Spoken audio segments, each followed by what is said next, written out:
Right now, 11 countries are in active combat across the Middle East. Air defense systems are burning through ammunition fast, and the one belief many governments leaned on, that American bases in the region would guarantee safety, is being tested in real time. This isn't the scenario most analysts predicted. So what actually happened? Let's break it down.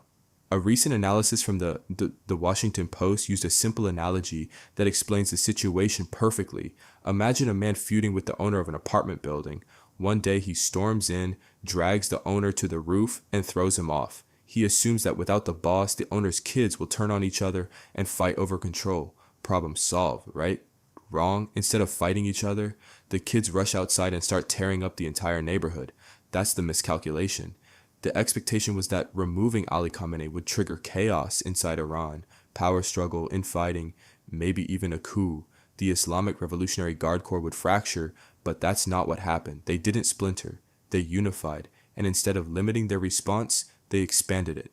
Missiles and drones targeted Israel, Saudi Arabia, Qatar, Bahrain, Kuwait, United Arab Emirates, and Oman. Overnight, the region turned into a battlefield. According to reporting from Axios, 11 nations are now directly engaged. Some have made official announcements, others haven't. But missiles don't wait for press conferences, and here's the part most people miss. In modern warfare, the first 48 hours are everything. That's when you strike the high-value targets, the command centers, the radar systems, the air defense batteries, the sites you've spent years tracking through intelligence. It's fast, it's coordinated, and it's designed to overwhelm before your opponent can fully react. And once that window closes, the conflict gets longer, messier, harder to contain. That's where things stand right now. The assumptions didn't hold. The reaction wasn't internal collapse, it was regional escalation. And the consequences are spreading far beyond what anyone publicly predicted. Stay focused. The next 48 hours will tell us even more. Let's talk about how modern wars actually start. First targets, command centers, missile depots, leadership bunkers, radar sites. You hit them fast. You hit them hard, because after the first 48 hours, everything changes. Commanders relocate, weapons get moved, communications switch to backups. Years of carefully gathered intelligence, it can become useless in days. And here's the uncomfortable part. Time isn't hurting Iran. It's hurting the coalition. Every day this drags on, the target list mapped out by the US and Israel becomes less relevant. Meanwhile, Iran's missile launchers aren't fixed in concrete silos. They're mobile. The second this conflict began, they moved. So even if intelligence had the exact location of a launcher last Tuesday, it's gone now. That's a serious problem, and there's no easy fix. Now here's where it gets more tense. Donald Trump reportedly told Congress this would be a 48-hour operation. We're past day 3, moving into day 4, and Iran is still launching. Just hours ago, they fired what's being identified as an intercontinental ballistic missile. It was intercepted, yes, but the launch itself sends a message. This isn't over. Now here's what's confusing military analysts. The US playbook is clear. Blind the enemy first. Take out radar, suppress air defenses, destroy command and control, standard procedure. So how is Iran still guiding missiles and drones with precision? How are specific buildings, ports, and facilities still getting hit? If their radar was destroyed, if centralized command was disrupted, how are they still this accurate? The answer many are pointing to is China. And this isn't coming out of nowhere. Before the conflict even began, China was reportedly providing Iran with high-resolution satellite imagery, positions of American naval vessels, movements of US fighter jets landing at Israeli bases, locations of air defense batteries across the region. When the US quietly repositioned F-22 Raptors from the UK to Israel, those movements were reportedly captured by Chinese satellites, which means this: Iran may not be operating blind at all. It may have real-time eyes in the sky, just not its own. If that's true, then every drone strike and missile landing with precision isn't just about Iranian technology, it's about live intelligence support from China, and that changes the scale of this conflict entirely. Now here's why this shifts everything. If China is feeding Iran real-time satellite intelligence, then knocking out Iran's radar or command centers doesn't actually cripple its ability to fight. As long as someone else is watching from above, Iran can keep striking. That's a completely different strategic picture. Now let's talk about the numbers. The chal az because this is where it gets serious. A report from Bloomberg claimed Gulf air defense systems could sustain high-intensity combat for about 4 days. 4. Some outlets, including the New York Times and the Wall Street Journal, questioned that estimate, and the United Arab Emirates has publicly denied it. But forget the politics for a second. Let's just run the math. In a single 24-hour period, the UAE reportedly intercepted over 900 incoming threats. Missiles and drones combined, 900. Most of those interceptions use Patriot missiles. One Patriot interceptor costs around $1 million. An Iranian drone, maybe $10,000. You're spending roughly 100 times more to destroy each incoming threat than it costs to build it.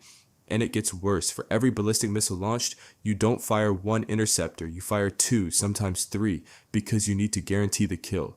Now assume Iran has around 3,000 missiles capable of reaching the Gulf, a conservative estimate. If you need 3 interceptors per missile, that's 9,000 interceptors. Just for the missiles, that doesn't include drones. Here's the supply problem. Lockheed Martin, the sole manufacturer of Patriot missiles, produces about 630 per year globally. They've announced plans to ramp up to 2,000 annually, but that's future production, not what's sitting in warehouses right now. So where does the resupply come from? The US is already facing its own stockpile concerns. Israel is requesting replenishment. If Gulf states line up asking Washington for more interceptors, they're standing in the same line, and there may not be enough to go around. For decades, the Gulf security model was simple. Host American bases, let the US handle defense, focus on building the future, a tourism, real estate, sovereign wealth funds, global investments, and it worked. But sustained missile warfare tests that model in a way nothing else does. Because every day Iran launches, the message is the same. Missile defense is expensive, stockpiles are finite, and protection has limits. Whatever your politics are, that's a strategic reality that no capital in the region can ignore. While missiles are flying overseas, politics in Washington, D.C. is getting messy. Donald Trump formally notified Congress that the U.S. is engaged in war. That move expands his authority. It allows deployment of weapon systems that haven't been used before, but it also opens the door to a political fight. The Speaker of the House, one of Trump's strongest allies, made a comment that set off alarms. He suggested the U.S. struck Iran after Israel decided to strike first, and that America had little choice but to follow. He framed it as preventing chaos. Critics heard something else. Democrats jumped on it immediately, arguing this looks like Israel first instead of America first. Now they're pushing for a formal vote on the war's legitimacy, and they're preparing steps to try to slow or halt operations. Trump's response, he says the campaign continues as long as necessary, but pressure is building. 6 American service members have been confirmed dead. Images of downed U.S. aircraft in Kuwait are circulating online. Those aren't just headlines, they fuel opposition in Congress. Now zoom out to America's allies.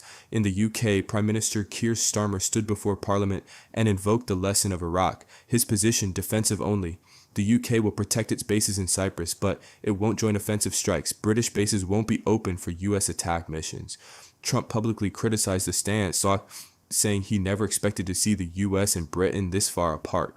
Then there's Spain. Spain went further, expelling US refueling tankers from its bases and refusing to let its territory be used for strikes on Iran. Meanwhile, the Pentagon is increasing its own footprint. Aerial refueling aircraft heading to the Middle East jumped from 15 to 20. The so-called coalition of the willing, it's looking less united than Washington hoped. And now, the story barely getting airtime. Tucker Carlson made 2 explosive claims. First, that Saudi Arabia and Qatar reportedly arrested operatives linked to Mossad, allegedly planning sabotage tied to the war timeline.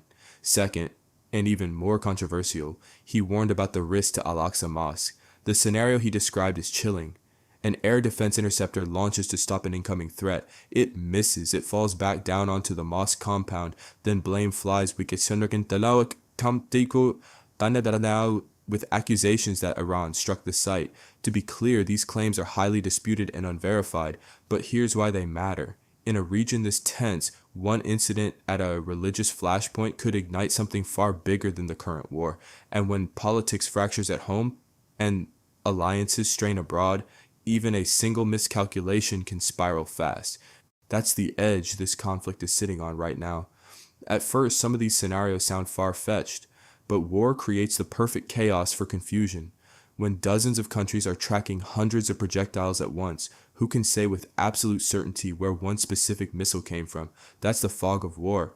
It doesn't just hide troop movements, it blurs responsibility. We've already seen accusations fly when a major Saudi Aramco facility was hit. In the past, blame bounced back and forth, with claims of false flags and denials from every side. In this environment, truth moves slowly, narratives move fast. And whether people believe the latest claims or dismiss them, they're spreading across major American media platforms, shaping how millions interpret what's happening. Now let's talk about the economic shockwaves. Brent crude has climbed to around $85 a barrel. Before the war, the Wall Street Journal predicted this almost exactly. Their estimate: if the Strait of Hormuz is disrupted for a few days, oil hits the mid-80s. If it lasts a week, prices could jump to $120 to $140. So far, the trend is tracking that warning. Qatar has halted gas production and suspended petrochemical output. European gas prices surged sharply in response. Meanwhile, Saudi Aramco is reportedly exploring alternative export routes, including pipelines that bypass the Strait of Hormuz entirely and move oil through the Red Sea. Air travel is another casualty. Around 8,000 people are stranded at Hamad International Airport in Doha. Major regional carriers Khalid Kabashir, Qatar Airways, Air Arabia, Jazeera Airways, Gulf Air, and Oman Air have grounded flights or switched to limited emergency operations. Some UAE carriers are running outbound-only routes just to move stranded passengers out. Workers are reportedly driving across borders into Saudi Arabia to catch flights from Jeddah or Riyadh, among the few major airports still operating somewhat normally. Even gold reacted, but not the way many expected. Instead of spiking, it dipped slightly, not because tensions eased, but because investors sold gold to cover stock market losses. It's a mechanical move. Historically, once panic settles, gold tends to rebound, and now we reach the most dangerous phase. Iran appears to be applying a strategy similar to what we saw in the Russo-Ukrainian War. Absorb heavy losses, keep firing, stretch the timeline. Let political pressure fracture the opposing coalition. That approach runs against traditional Western military doctrine, which favors speed and overwhelming force. The Western model is simple: deploy advanced technology, dominate in 48 to 72 hours, and declare success.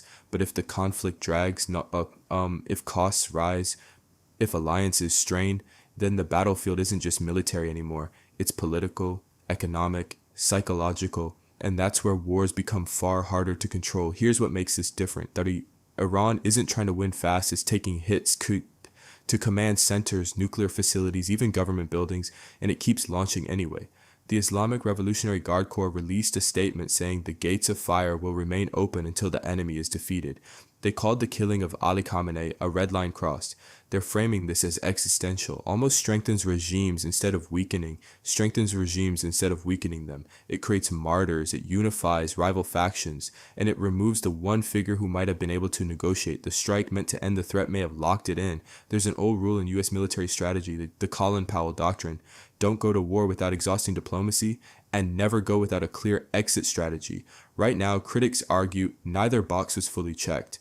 Reports say diplomacy was still active, with Steve Witkoff meeting Iran's foreign minister in Geneva when the decision was made, and no one has clearly defined what winning looks like. Meanwhile, the Gulf states are absorbing heavy pressure. They didn't authorize the initial strike. They didn't choose this war, but they're under sustained attack. Iran has reportedly warned that if any Gulf country formally declares war, royal palaces, not just military bases, could become targets. That's the kind of threat that freezes decision-making. So where are we now? Day 4 of what was expected to last 2. 11 countries involved, air defense stockpiles draining fast, Iran still launching despite massive strikes, China allegedly providing intelligence support, political division in Washington, D.C., London keeping its distance, and Gulf capitals stuck in the worst position possible, under fire with no clear off-ramp. Why? The removal of Iran's top leader was supposed to simplify the equation. Instead, it may have multiplied it. The building owner is gone, but instead of fighting over control, the entire bloc is on fire. And here's the reality: every hour this continues, the chance of a clean resolution shrinks. If even one major air defense system fails, if interceptor stockpiles run dry, the next phase of this conflict could look very different from the one we're seeing now. That's not drama, that's simple math.